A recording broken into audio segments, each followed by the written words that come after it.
Abram suas Bíblias comigo em Marcos, capítulo de número 10. Dando continuidade, meus irmãos, às pregações neste Evangelho. Já estamos em mais da metade deste Evangelho, mas ainda é bastante coisa para estudarmos aqui. Marcos, capítulo 10, do verso de número 17 até o verso de número 22. Assim nos diz a palavra do nosso Senhor. E pondo-se Jesus a caminho, correu um homem ao seu encontro e, ajoelhando-se, perguntou-lhe: Bom mestre, que farei para herdar a vida eterna?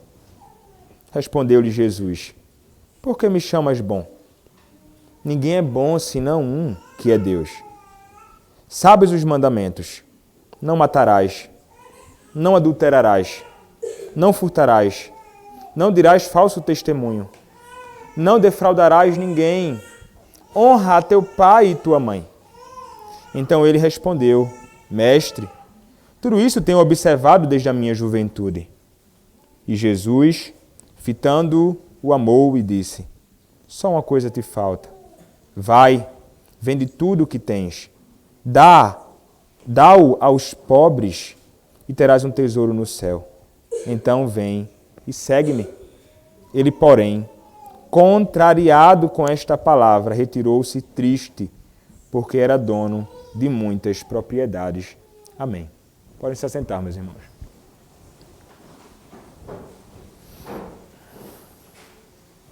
Vamos mais uma vez orar ao nosso Deus. Senhor, nosso Deus, a Tua palavra, mais uma vez, como pela manhã, está aberta, Senhor, e neste momento eu quero te pedir mais uma vez que o Senhor se agrade de me usar para o louvor da Tua glória e edificação do Teu povo, bem como para a salvação do perdido.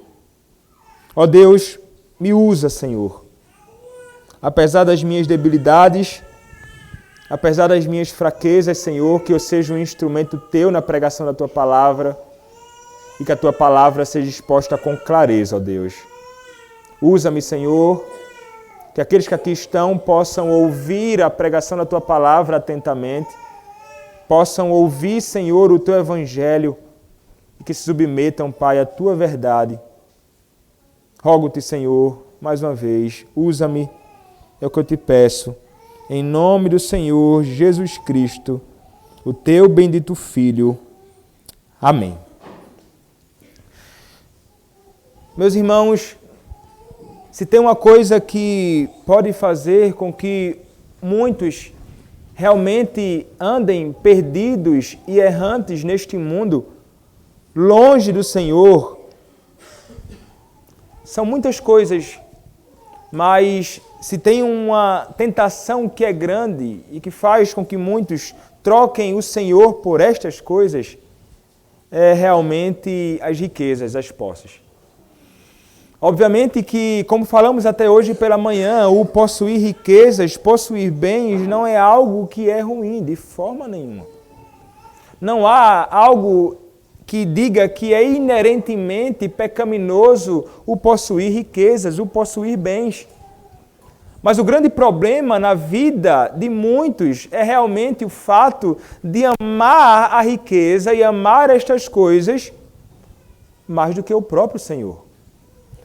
E não somente riquezas, meus irmãos, você pode realmente amar outras coisas mais do que o próprio Senhor. Isto pode ser um ídolo no coração de muitos. E este problema não é um problema dos nossos dias somente. Trata-se de um problema, meus irmãos, que é antigo. É uma realidade e um problema que a Escritura Sagrada nos apresenta como uma realidade de muito tempo. Como no caso em que nós acabamos de ler, no caso do jovem rico, chamado aqui de jovem rico.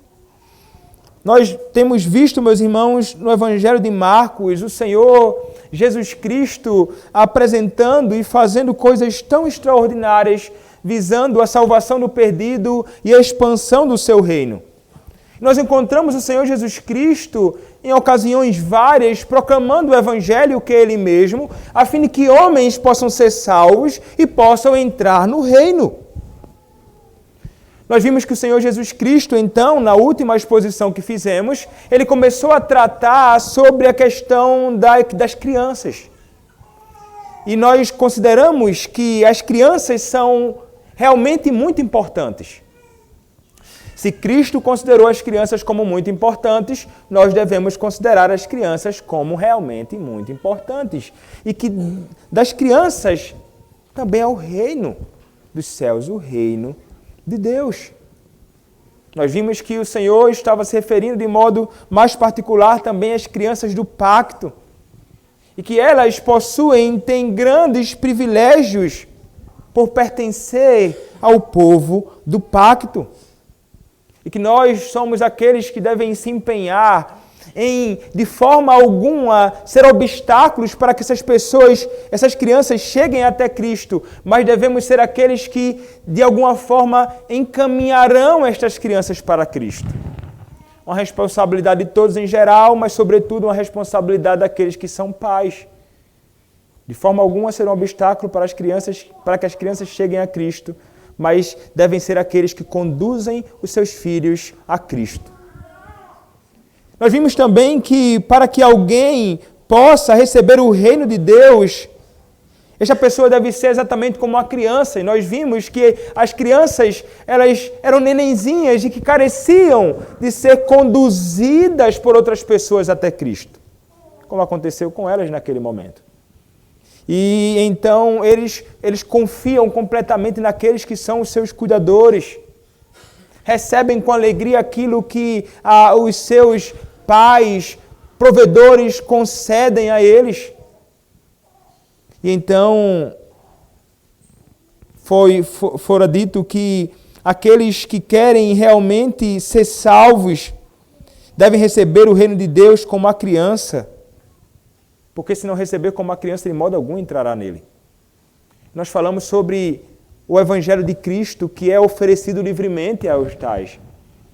E eles devem receber, então, com alegria e confiança, este Evangelho e este Cristo, que é oferecido livremente no Evangelho, a fim de que entrem no reino de Deus, a fim de que possam ser salvos. A arrogância ou tentar utilizar de meios para que possa ser salvo, de forma alguma conduzirá o homem ao reino de Deus. Ele tem que se despir de tudo isto. Tem que ser como uma criança.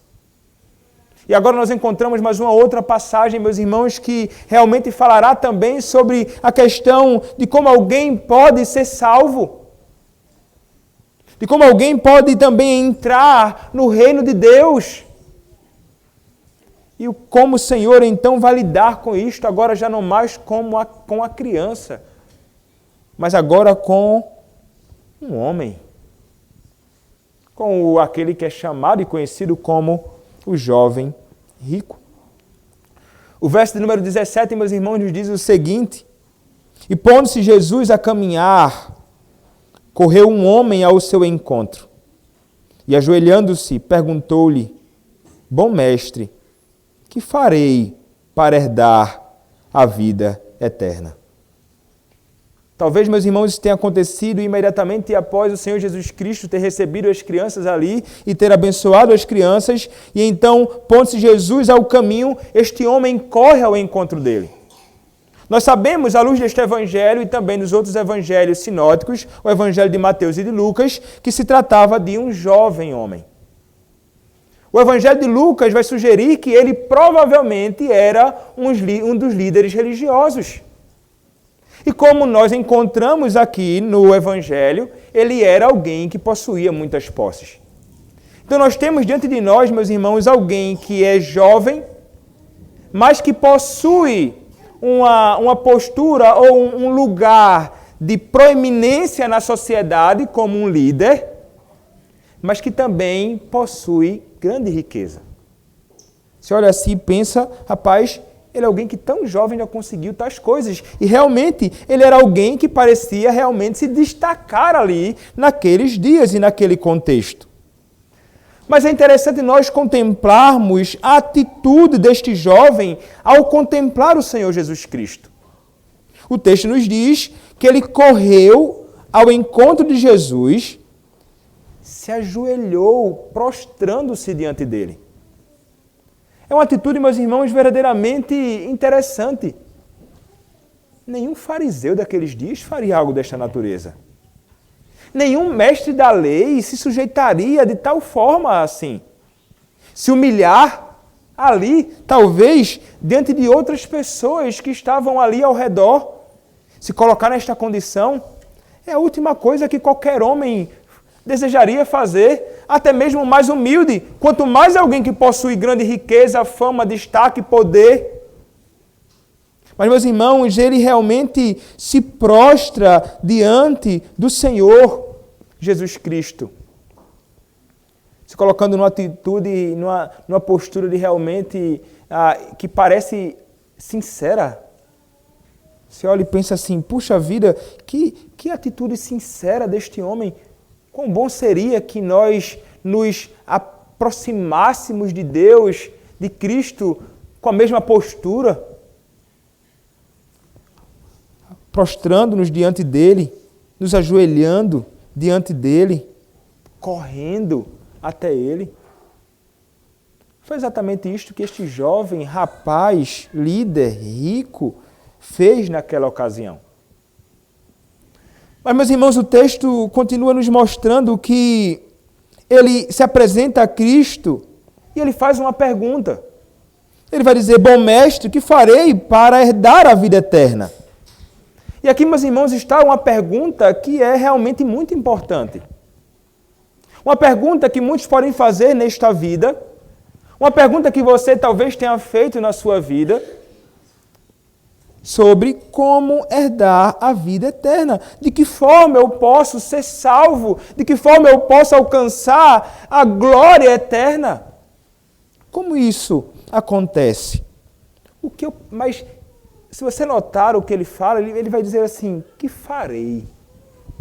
Perceba que ele está muito acostumado, como era próprio daqueles que eram envolvidos com a religião naqueles dias, em realmente fazer algo para alcançar alguma coisa. Talvez ele tenha trabalhado duro para ganhar as suas posses e se tornar alguém rico. Ele era alguém que estava na sua cabeça e no seu coração algo arraigado nele. Eu preciso fazer para alcançar. Eu preciso praticar, eu preciso executar algo para que algum proveito eu tenha. Isto aponta para a realidade de que é a realidade de muitos hoje, né, que pensam que precisam sempre fazer algo para ter algo. No que diz respeito ao trabalho nosso, realmente, né, você tem que trabalhar para ter. Eu vou trabalhar para que eu possa ter os meus recursos. Eu vou trabalhar para que eu possa colocar o alimento dentro da minha casa. Eu vou estudar para que eu possa ser aprovado no teste que farei. Eu farei alguma coisa para alcançar algo, mas como nós sabemos, no que diz respeito às coisas espirituais, no que diz respeito de modo mais particular quanto à salvação, nós sabemos, nós não podemos fazer nada para que possamos ser salvos. Nós sabemos disto. Mas notem, meus irmãos, o texto nos dirá, primeiramente, bom mestre.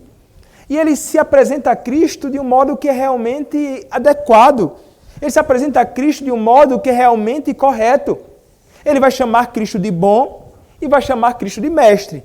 Porque Cristo é verdadeiramente bom e Cristo era verdadeiramente e é um mestre.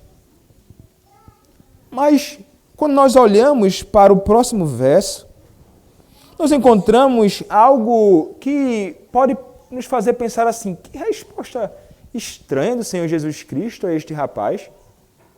O Senhor Jesus Cristo, o rapaz o chama de bom mestre e pergunta o que farei para herdar a vida eterna. E o Senhor Jesus Cristo responde, por que me chamas bom? Ninguém é bom senão um, que é Deus. Meus irmãos, o que se entende quando nós olhamos para este texto é que este jovem que se apresenta de Cristo não conhece a Cristo como Deus.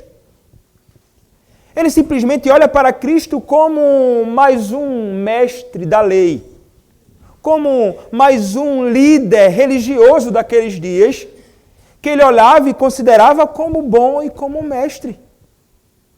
Ele não olha para Cristo como além daquilo ali. Ele não olha para Cristo como Deus tal qual o Pai.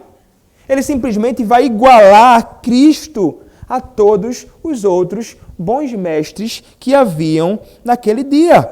Ou melhor, naqueles dias. Por essa razão, o Senhor Jesus Cristo, ao olhar para essas palavras deste jovem para ele vai dizer o seguinte, respondendo, olha, por que me chamas bom? Ninguém é bom, senão um que é Deus. Interessante a resposta dele. Não há nenhum que é bom, senão Deus. Algumas pessoas vão olhar para esse texto e vão dizer o seguinte, olha, Cristo está negando aqui a sua divindade. Ele está dizendo assim, olha, eu não sou Deus.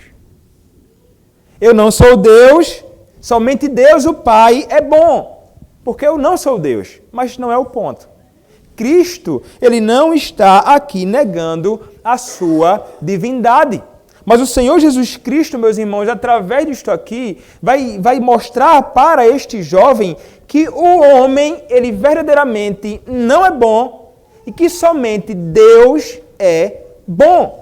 Ele vai dizer que o homem, ele é alguém que é corrupto, diferentemente de Deus, que é essencialmente bom. Vai existir aqui, meus irmãos, um contraste entre quem Deus é e quem o homem é. E este jovem precisa verdadeiramente saber quem Deus é e quem o homem é. E é assim, meus irmãos, que nós sabemos e reconhecemos o nosso estado. Calvino ele vai tratar sobre isso nas institutas da religião cristã. Ele vai falar sobre o conhecimento de Deus que nos leva ao conhecimento de nós mesmos. Saber quem Deus é nos conduz a entender qual é o nosso real estado. Quando nós contemplamos Deus, nós sabemos que nós estamos distantes demais daquele padrão de bondade que é revelado neste Deus, que é essencialmente bom. Nós sabemos, meus irmãos, que é da essência de Deus o ser bom.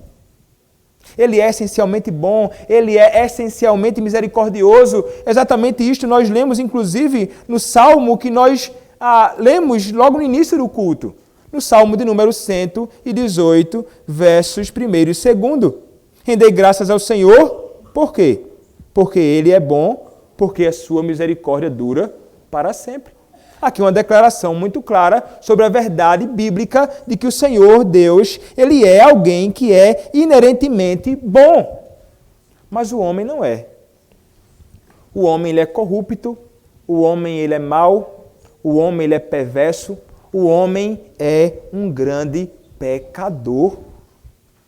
Foi exatamente isto que nós lemos, inclusive, quando nós lemos Romanos capítulo 3, na revelação da vontade de Deus. Ali está o verdadeiro estado de todos aqueles que não conhecem o Senhor. O jovem chama Cristo de bom. Talvez, meus irmãos, ele até esperasse que o Senhor Jesus Cristo retribuísse para ele, bom jovem. Você é alguém bom também, garoto. Mas esta não é a realidade. O Senhor Jesus Cristo vai mostrar para ele quem realmente é bom. Mas Romanos, meus irmãos, também nos diz esta realidade. Sobre todos aqueles que não conhecem a Cristo. E aquele jovem que estava diante de Cristo não o conhecia. O texto nos diz que se conclui, Romanos capítulo 3, verso 9. Temos nós qualquer vantagem? Não, de forma nenhuma. Pois já temos demonstrado que todos, tanto judeus como gregos, estão debaixo do pecado, como está escrito, não há justo nenhum sequer, não há quem entenda, não há quem busque a Deus. Todos se extraviaram, a uma se fizeram inúteis, não há quem faça o bem, não há nenhum sequer. A garganta deles é sepulcro aberto, com a língua urdem engano, veneno de víbora está nos seus lábios. A boca ele as tem cheia de maldição e de amargura, são seus pés velozes para derramar sangue. Nos seus caminhos há destruição e miséria, desconhecem o caminho da paz, não há temor diante temor de Deus diante de seus olhos. Esta é a realidade, este é o estado de todos aqueles que não conhecem a Cristo. Depravação total. Depravação total. E vejam, não é que o homem ele é tão mau quanto ele poderia ser, mas o ponto é que em todo o seu ser, meus irmãos, o homem é corrupto. Você pode olhar para alguém assim no mundo e pensar, olha só, que pessoa bacana, ela até é quase crente. Não existe isto. Não é quase crente. Ela é corrupta. Ela é pecadora. Ela é verdadeiramente alguém que precisa do Senhor Jesus Cristo porque ele está afundado no pecado. Esta é a realidade sua se você não conhece a Cristo hoje. Ainda que você pense que é bom, você não é nada bom. Não há temor de Deus diante dos seus olhos. Você é mau. Você está distante do Senhor. Você está num estado de rebeldia contra o Senhor, de rebelião contra Deus. Você é inimigo de Deus. E não se espante com isto, mas a Bíblia diz, se você não crê em Cristo, você não pode ser chamado de filho de Deus.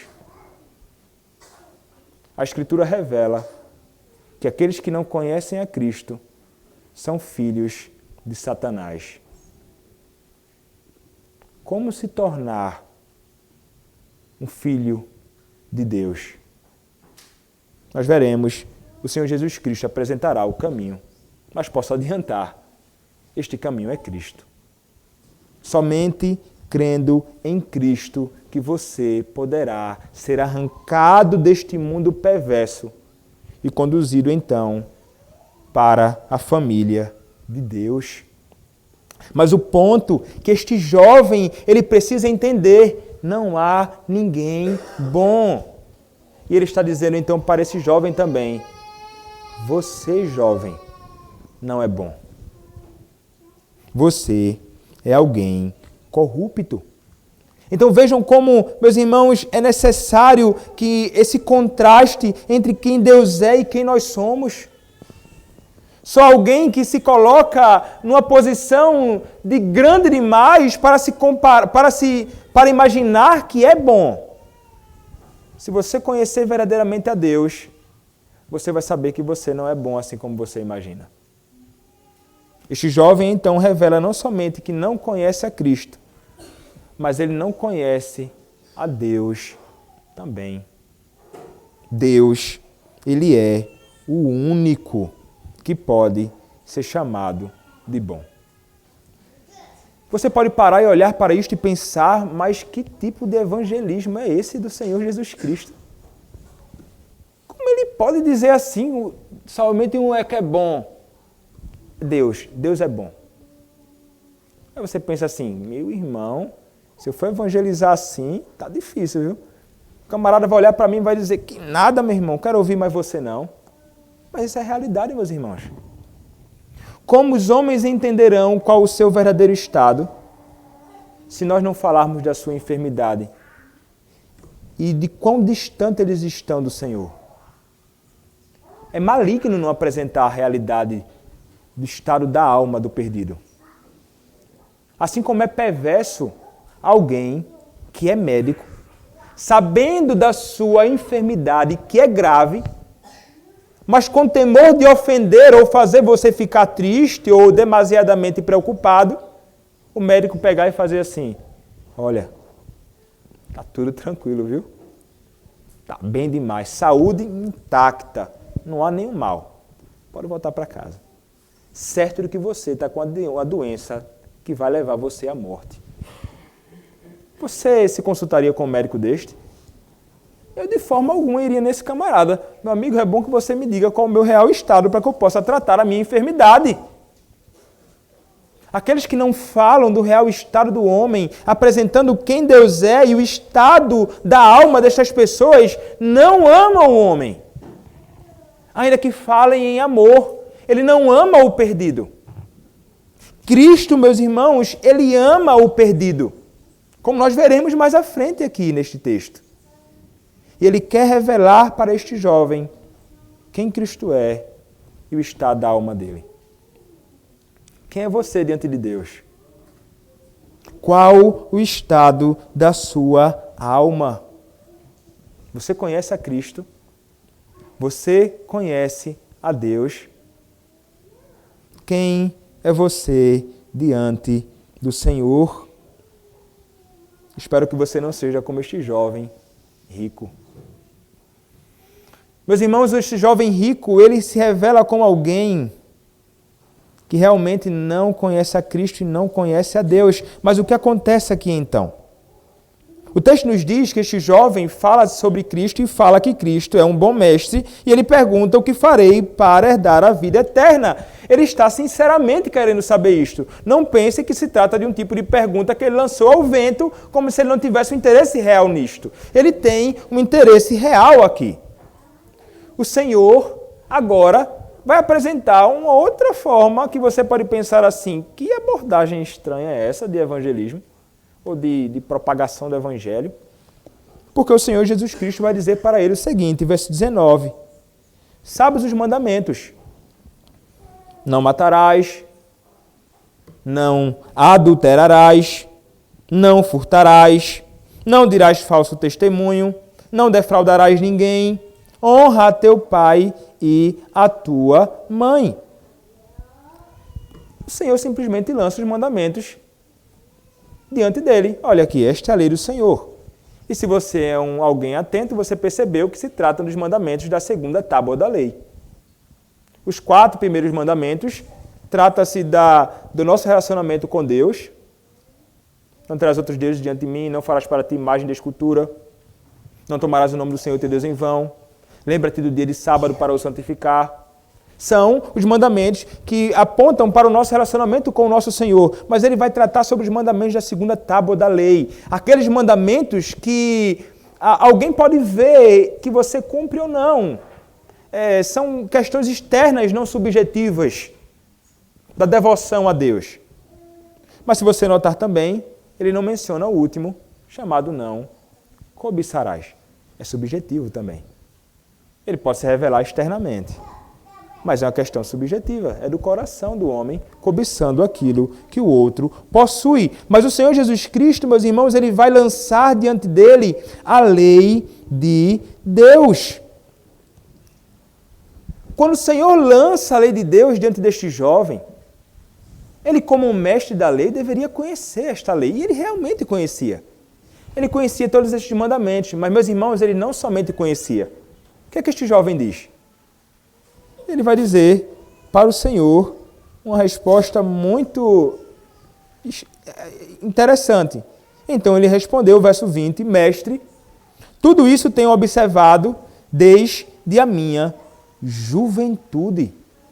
O que ele está dizendo aqui? Eu cumpro estes mandamentos. Esse aí que o Senhor mencionou, nunca matei ninguém, nunca adulterei, nunca furtei ninguém. Eu realmente sou um excelente cumpridor da lei. Eu pratico isto. E não é desde hoje não, viu? Desde a minha juventude. Eu pratico e observo a lei. Ele olha para a lei do Senhor e parece, meus irmãos, que ele não somente tem aqui uma visão distorcida de quem Deus é, e foi necessário que Cristo apresentasse esta realidade, mas ele tem uma visão distorcida também da lei de Deus. A lei de Deus é distorcida. É como se ele amenizasse a gravidade daquilo que o Senhor requer de nós na sua lei. É como se ele abordasse os mandamentos de Deus de uma forma muito superficial. E ele pensa, olha, eu cumpro. Se eu e você talvez fôssemos responder a este jovem naquela ocasião, Cristo não faz isto, não repreende, Cristo não vai repreender ele aqui, talvez olhássemos para aquilo e pensássemos assim, garoto, você é transgressor da lei. A lei revela o perfeito caráter de Deus e não há uma pessoa sequer que consiga cumprir a lei do Senhor. Como pode você dizer que cumpriu? Só o fato de você estar falando isso aqui, você já está transgredindo a lei de Deus. Só o fato de você quebrar um dos mandamentos, você está quebrando toda a lei de Deus. Não há ninguém que consiga cumprir todos os mandamentos. Se alguém quiser viver segundo as obras da lei, que queira ser salvo, né, pelas obras da lei, que viva segundo as obras da lei. A realidade, jovem, é que você não consegue. Você é um pecador miserável. E, meus irmãos, isto é verdade. O homem, ele realmente, de forma alguma, ele consegue olhar para a lei, cumprir a lei devidamente, para encontrar vida ou salvação através da lei. Cristo apresenta para ele diz, eu tenho cumprido tudo isto. Eu tenho vivido assim. Ele imagina que ele é realmente alguém bom e que tem feito o que deve ser feito. Meus irmãos, uma coisa que nós não podemos jamais nos enganar, e aqueles que não conhecem a Cristo jamais devem pensar que conseguem, de alguma forma, olhar para a lei, cumpri-la e encontrar salvação nela. Eu quero dizer para você que pensa que de alguma forma se relaciona com a igreja e pensa que o fato de observar os mandamentos do Senhor, você encontrará através deles salvação. Você não encontrará salvação. Você não conseguirá ser salvo através disto. A lei de Deus revelará a sua corrupção. E você imediatamente vai constatar: eu não consigo. Eu não consigo. Se você é alguém que está tentando, de alguma forma, tentar viver de conformidade com a lei externa de Deus, imaginando que através disto você será recebido nos braços de Deus o Pai como alguém salvo, você não vai conseguir, você está completamente enganado. Não é o viver de forma externa em conformidade com a vontade de Deus que conduzirá você para os céus. O viver piedosamente, segundo a lei, não conduz você ao céu. Meus irmãos, este jovem, ele parece que era alguém que vivia realmente observando os mandamentos e parece que ele amava realmente a lei de Deus. Mas o viver piedosamente não é um modo para a salvação. Pode ser uma evidência de que você foi salvo, mas não é um meio para a salvação. Você não deve confundir as coisas. O viver piedoso é fruto de algo que aconteceu antes. É a salvação em Cristo. Nós não podemos inverter as coisas. Então, meus irmãos, este jovem, ele olha para isto e ele pensa, eu tenho cumprido. Cristo fez, falou e observou aquilo como que, talvez fazendo um teste, né? Aí ele diz assim, eu cumpro. Eu tenho vivido realmente segundo estes mandamentos. Mas, o que acontece, meus irmãos? O que acontece é, como nós veremos mais à frente, ele não tem cumprido nada. Ele vai se encontrar como alguém que é realmente um transgressor destes mandamentos que o Senhor revelou. Mas você pode perguntar assim, mas, puxa vida, será que Cristo queria somente testar este jovem ao apresentar estes mandamentos? Não, meus irmãos. Há aspectos da lei do Senhor que, ao ser a lei apresentada, ela pode conduzir o homem a Cristo. Veja, não é a lei que salva o homem, mas a lei de Deus pode conduzir o homem a Cristo. A lei de Deus, ela vai revelar a minha e a tua pecaminosidade. Mas a lei também conduz os homens a Cristo. É exatamente isto, inclusive, que Paulo vai reconhecer em Gálatas capítulo 3, verso de número 24. O que é que Gálatas 3, 24 nos diz? Nos diz assim: de maneira que a lei nos serviu de aio ou de pedagogo para nos conduzir a Cristo, a fim de que fôssemos justificados por fé. Quem conduziu o homem a Cristo? A lei.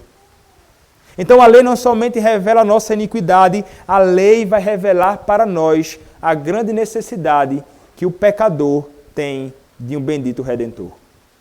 Ele vai se deparar com a lei e ele vai ver que ele está julgado, ele está condenado. Diante da lei do tribunal do Senhor, ele sabe, eu serei julgado e condenado, não há escapatória para mim.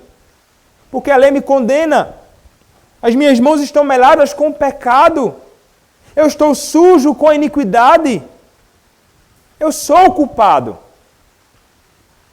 Mas então ele vai reconhecer, ele vai ver que nele não há nenhuma forma dele encontrar salvação. Ele vai olhar ao redor e sabe que em nenhum lugar ele encontrará salvação. Mas então a lei o conduzirá àquele que cumpriu perfeitamente a lei, que é Cristo. A lei conduz o homem a Cristo. Ele vai ver quão necessário é se apegar àquele que cumpriu perfeitamente toda a lei de Deus. Esta é a abordagem de Cristo para este homem. Você deve perceber, jovem, que você precisa de um Redentor. Você não consegue cumprir, não. E esta é a realidade na sua vida também.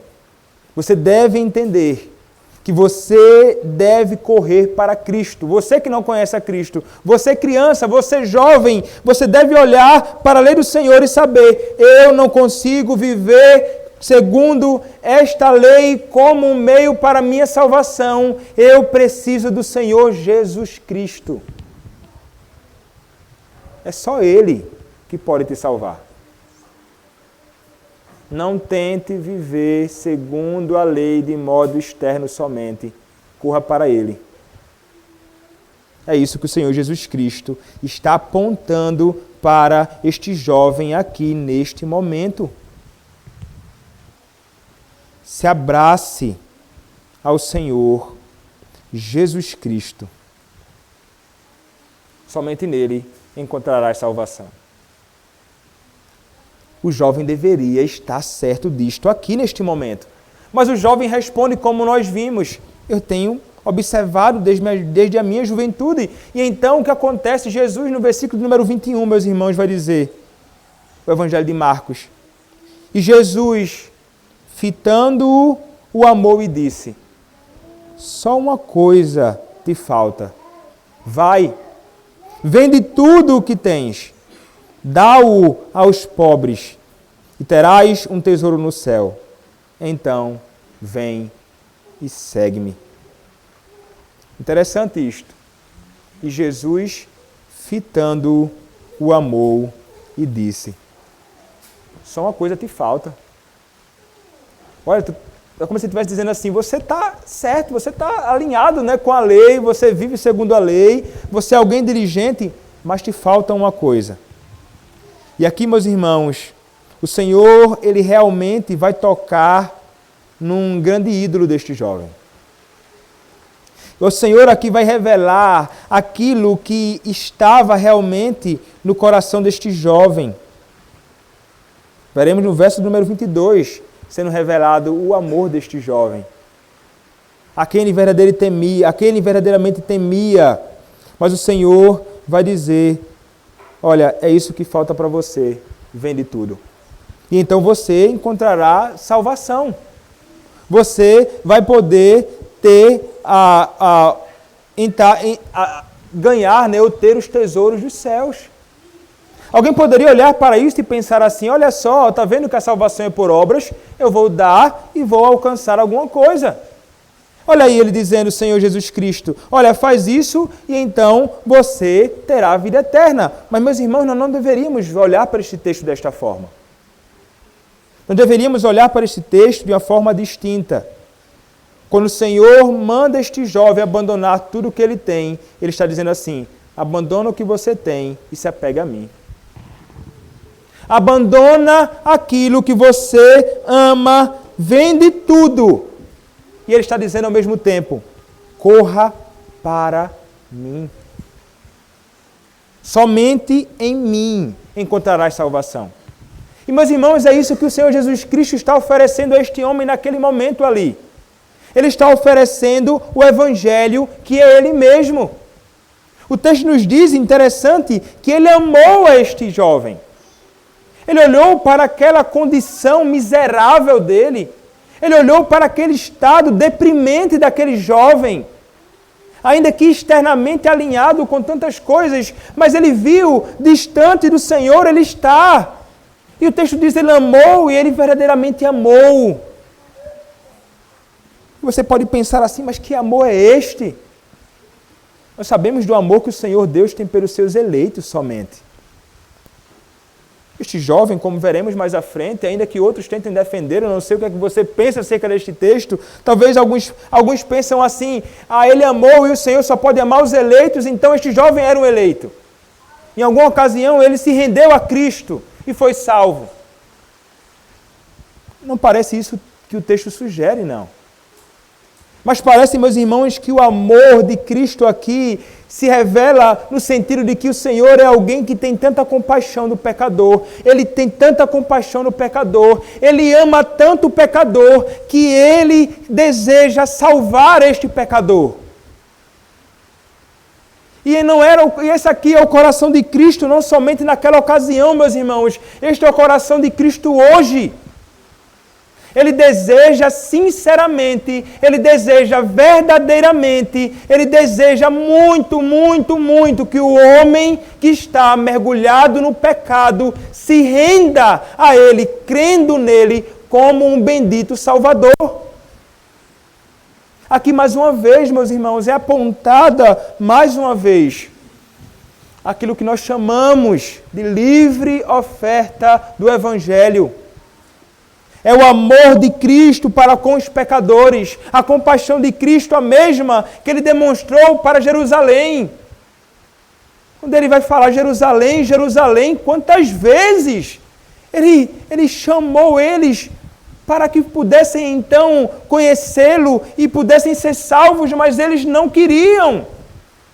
Isto aponta para a verdade de que o Senhor ele está grandemente interessado e Ele está verdadeiramente e sinceramente apresentando Cristo para os pecadores, dizendo assim, venham até mim e vocês terão salvação. Este é o coração de Cristo para com este jovem. Este é o coração de Cristo para com você, pecador, que não conhece a Cristo. Ele chama você hoje a fé nele. E Ele oferece o seu bendito Filho como meio através do qual você poderá ser salvo. O que você tem esperado? O que você tem aguardado? O que tem feito você se apegar a algo neste mundo? O que você tem se apegado neste mundo? O que tem impedido você de correr para Cristo? O que impediu este jovem aqui foi o seu amor às suas riquezas. O que impediu este jovem aqui, meus irmãos, foi o seu amor às suas posses. O verso número 22 nos diz, ele, porém, contrariado com esta palavra, retirou-se triste, porque era dono de muitas propriedades. Ele amava as riquezas. Este era o seu ídolo. Ele prefere as riquezas deste mundo no lugar das riquezas que ele poderia ter nos tesouros no céu. Ele deveria abandonar estas coisas. Ele deveria se voltar para o Senhor. Cristo é oferecido livremente hoje. Ao que você se agarraria neste mundo, ou ao que você tem se agarrado para não ir até Cristo? O que é que tem feito você se apegar tanto, de modo que você não consegue largar e ir até Cristo? É a sua vida? É o seu trabalho? É a sua vida medíocre, longe do Evangelho? O que é que tem feito? O que é que você tem amado tanto neste mundo que de forma alguma permite que você corra para Cristo e o siga. Se você tem se apegado a algo neste mundo que impede você de ir até Cristo e de servir a Cristo integralmente, aí está o seu ídolo. E este é o problema do coração do homem. O coração do homem é verdadeiramente uma fábrica de ídolos, como disse João Calvino. O jovem pensa, eu tenho cumprido a lei. A verdade é que ele é um idólatra. A verdade é que ele não está disposto a servir com os seus bens o próximo, quebrando toda a segunda tábua da lei. E que ele tem o dinheiro como o seu senhor. E isto é idolatria, quebra do primeiro mandamento. Este jovem é um grande transgressor da lei do Senhor. Se você é alguém que não está disposto a largar as coisas deste mundo para seguir a Cristo, você possui um ídolo. Você possui um outro Deus. E este não é o Deus revelado na Escritura Sagrada. E o Deus que é revelado na Escritura Sagrada é um Deus que é grandemente zeloso. Ele não está disposto a dividir a sua glória com nenhum outro ídolo. O que o Senhor requer daqueles que creem em Cristo é uma vida que seja verdadeiramente dedicada a Ele. Nós não podemos amar mais as coisas que o Senhor nos deu, mais do que o Senhor que nos deu as coisas. Isto é estranho. Como alguém certa vez ilustrou, o nome dele é Joy Higney, não sei se é assim que se fala, ele escreveu um livro chamado As Coisas da Terra. Ele vai dizer assim, o Senhor nos deu as coisas da terra, no mundo aqui, para desfrutarmos delas, para a glória dele. Aí ele vai dizer assim, a minha esposa ela faz um bolo de abóbora que eu amo, mas eu não pego aquele bolo de abóbora dela e digo assim, bolo de abóbora, como você é maravilhoso, muito obrigado, e se abraça ao bolo de abóbora. Ele se volta para sua esposa em gratidão a ela, por ter feito o bolo de abóbora. Ele louva a Deus pela sua esposa, que fez aquele bolo de abóbora. Da mesma forma, para nós deveria ser aquilo que nós desfrutamos no mundo, criado por Deus, das coisas boas que Ele nos deu. Nós iremos amar aquilo porque amamos o Senhor, iremos desfrutar daquilo, mas sempre dando glórias e graças ao Senhor que nos concedeu aquilo. Mas não podemos nos apegar àquilo, trocando aquilo e botando aquilo no lugar do próprio Senhor. O Senhor requer de nós verdadeira exclusividade. Mas o ponto principal, meus irmãos, aqui, é que o Senhor chama este jovem à salvação, mas como é triste o fim dele. Ele sai triste, contrariado. Ele sai chateado.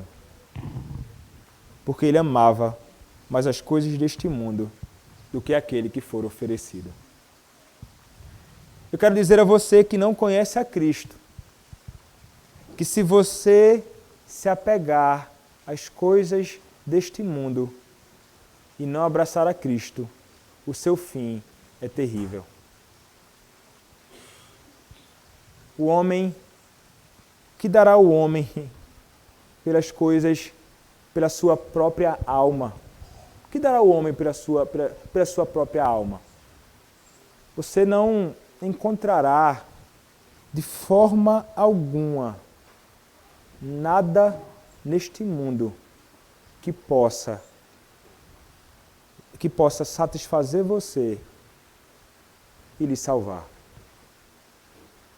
Você pode tentar ganhar todo mundo, mas você perderá a sua alma eterna. Você pode tentar abraçar tudo nesta vida curta que passa como um vento. E você pode se deleitar em todas as coisas deste mundo, amando-as. Mas saiba que no final, o seu fim será tão triste quanto o fim deste jovem.